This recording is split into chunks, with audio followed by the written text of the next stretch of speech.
my little girl swinging around and around, and we have made a television program for you as our patients in Wimborne at the practice, because over the last 11 or 12 years we have found a very successful method of preventing dental disease, which most people think of as the swing process. You have a swing and a roundabout. Sometimes you have good fortune with your teeth, other times things are not so successful. Sometimes you get decay, some people are blessed with good teeth and other people are not. We believe that dental disease is not inevitable and the normal routine dental repair can be completely obliterated. The gum infection and gum disease that we often find in patients' mouths, especially as time goes by, is not inevitable either. Now, we would like to compare your tooth, which is the hardest part of your body, to the hardest part or the strongest part of a machine. Now, you would expect the strongest part of a machine to last the longest. And whilst we agree that the forces between the teeth whilst you're masticating or eating food, these forces are very strong and they will wear the surfaces of the teeth. These do not cause disease or deterioration of the dentition. What they cause is just a normal wearing process which the enamel has already a built-in strength to resist. The strongest part of our body is the most likely part of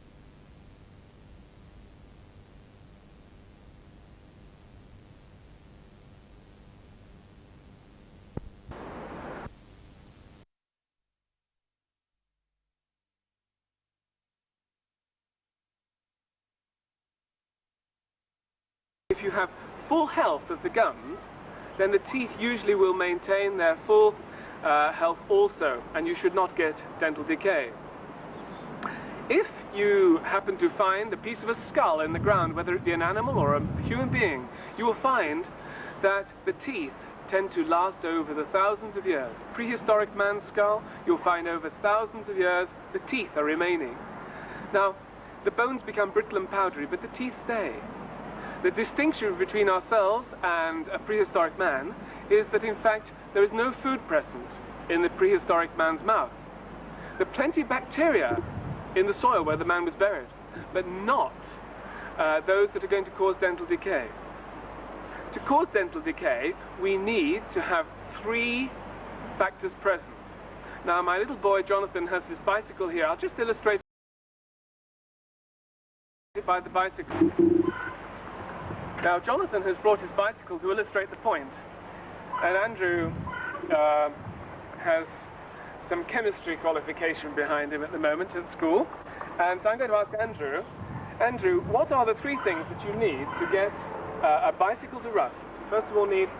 bicycle. Right. Now, that is very important. You need teeth to get tooth decay. To get rid of tooth decay, you can extract teeth, but that is not a very good thing to do. Secondly, you need water. Moisture or water. Now, I consider that the moisture or water is equivalent to the bacteria in the mouth. And the third thing that you need? Oxygen. Oxygen. And if you remove oxygen and you still have a bicycle and moisture, you won't get the bicycle to rust. Now, if you remove the bacteria by sterilizing the mouth, it doesn't help your mouth, but you would stop decay. If you get rid of the food particles, also, you will get rid of decay. A clean tooth will never ever decay. Now, if we believe that a clean tooth will not decay, then why does a tooth decay? Now, what happens is, this is very simple. The food particles between the teeth are approached by bacteria and a form of fermentation occurs, and acid is produced. Just as when any food is left and bacteria get to work on it, you get a fermentation process. The acid is extremely strong and attacks the enamel of the tooth, then breaks into the dentine, which is under the enamel, and gradually the tooth collapses. And sensitivity occurs because there is a hole from the outside to the inside of the tooth. Decay always starts on the outside of the tooth. It's important to know this, therefore, because it's nothing to do with your own body as to why you get decay. It's something that happens from the outside of the tooth always. Gum infection and gum inflammation occurs because of the acid production inflaming the gums. Now, if you pour acid onto any skin, it will become inflamed. Now, the soft skin of our body is more likely to become inflamed than the tough skin. The areas of tough skin on our body are the soles of the feet, kneecaps, elbows, palms of the hands. If we realize these are rubbing areas, then we'll realize that if we rubbed our gums and stimulated the gums, they will become thick and tough, just like a gardener's hands become tough as he uses the spade. But do remember that he has to pass through the sore hand stage, first of all, where he regrets almost using the spade. But as a professional, his hands become tough. So our gums also may have to pass through, say, a bleeding phase and then become tough. Don't accept bleeding as being normal, but if your gums bleed, brush through the bleeding. Now, I'm going to illustrate the next section with 3 points that we would like you to remember. And when you leave the practice on your last appointment, you'll be given a recall card, and this recall card will reiterate the points that I'm now going to make. I'll use a little model in order to show you these points. Point number 1 is very simple. Just like number 1, brush up and down. The reason for this: there are grooves between the teeth that mainly run up and down. Always make sure that you brush in the groove. If you brush sideways across a groove, you will skip the deepest part of the groove, and that is where decay is most likely to occur. We suggest you put your brush on the gum and put the brush facing towards the gum, and then brush down and flick the particles away from the gum to the tooth and out into the mouth again. So brushing downwards like this. If you think about the human hand as being like a fork or a comb, it's obvious the particles must be released by brushing vertically. Any sideways brushing will avoid brushing in the deepest parts. So point number 1, just like number 1, brush up and down. For the children, we suggest that you brush in the yes direction, not in the no direction. There's another reason for brushing up and down, and that is that God has made the tooth with a line going down the tooth, a grain going in the tooth, rather like a grain or a line in a piece of wood. And this grain can be eroded away and worn away by sideways brushing. How many of you, if you're right-handed, have little grooves on the necks of the left hand upper teeth? Sometimes these grooves are elsewhere. I had one patient, and he brushed sideways through the enamel, through the dentine, through the nerve of 20 teeth. And his teeth were beautifully polished, but he'd ruined them. So, when we brush our teeth, it's important to make sure that we only brush up and down. The second point is this. We suggest it's not how long you spend brushing your teeth, but in fact if you get the job done properly. Somebody can spend 5 minutes in the bathroom and not get as much work done as somebody who spends 1 minute. More important is how many strokes you do rather than how long each stroke takes. And we have over the years found that 20 strokes gets a high polish using a soft brush on the tooth. Now, if your brush is approximately 1 inch, it's important to overlap the brush slightly. Now, if you can see this clearly, this is 1 inch here, another inch overlapping slightly, and then before the middle point in the center, another inch. That's 3 inches on either side, back, middle, front. Then front, middle, back. Total of 6 inches outside, therefore 6 inches on the inside, which is a total of 12 inches. And we suggest 20 vertical strokes down the teeth on each inch. Of course, if it's 12 inches in the upper, it's 12 inches in the lower. By this time, you're beginning to say, well, I can't afford all that time that it's going to take. Might I suggest that I'll demonstrate how long 20 strokes do take. Here's 20 strokes very rapidly, 2 times 10. 1, 2, 3, 4, 5, 6, 7, 8, 9, 10. 1, 2, 3, 4, 5, 6, 7, 8, 9, 10. Very rapidly. It can't have been 5 seconds that I took there. Please try this yourself at home. Time yourself, perhaps. Now, if there are 12 inches altogether in each jaw, that is 24 inches, each taking, say, 5 seconds. That is 2 minutes brushing, 120 seconds. There is no excuse for not spending 2 minutes. The beauty of the counting technique is that the inside of the mouth is more difficult to cleanse than the outside. It's more difficult to reach. Most people clean the obvious appearance surfaces more frequently than they do the inside. There's more deposit, usually, behind the lower front teeth than elsewhere. we suggest that by counting you will get an absolutely equal application of brushing. So brushing each surface 20 strokes, 2 minutes brushing. Point number two is brush 2 times 10 strokes. 2 times 10 strokes. Number 1 again, brush up and down. Number 2, brush 2 times 10 strokes on every inch. The third point is that a left-hander will find it much more easy to brush the inside right. I'm left-handed, I know this is the case. A right-hander will most likely find it easier to brush the inside left as compared to the inside right. Can I demonstrate here? Easy to brush this, but very difficult to brush, even though it is possible. God gave us 2 hands.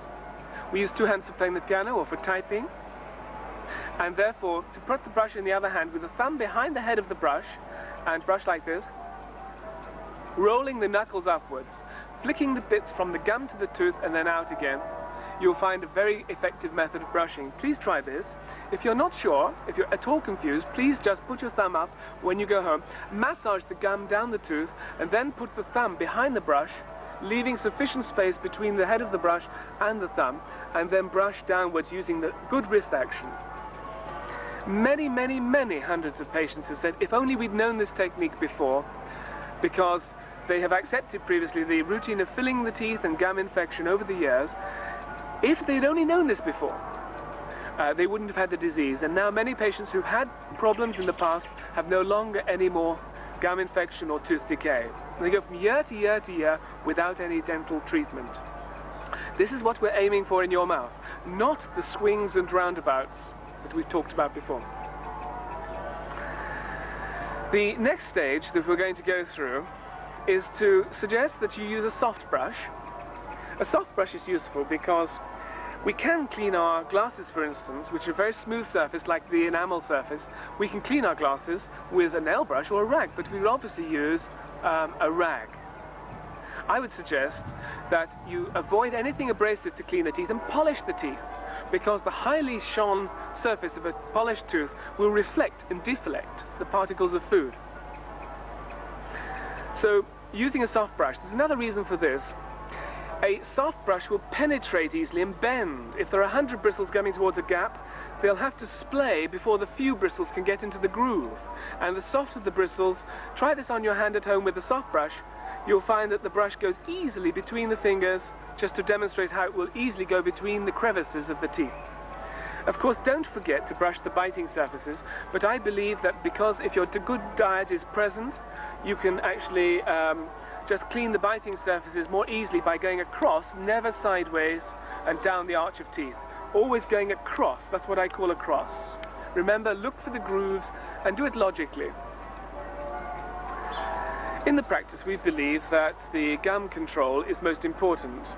Many dentists in this country, unfortunately, still repair teeth and then say, come back for scaling at the end of treatment. We believe the first rule of do-it-yourself is to clean the surface before you begin the job.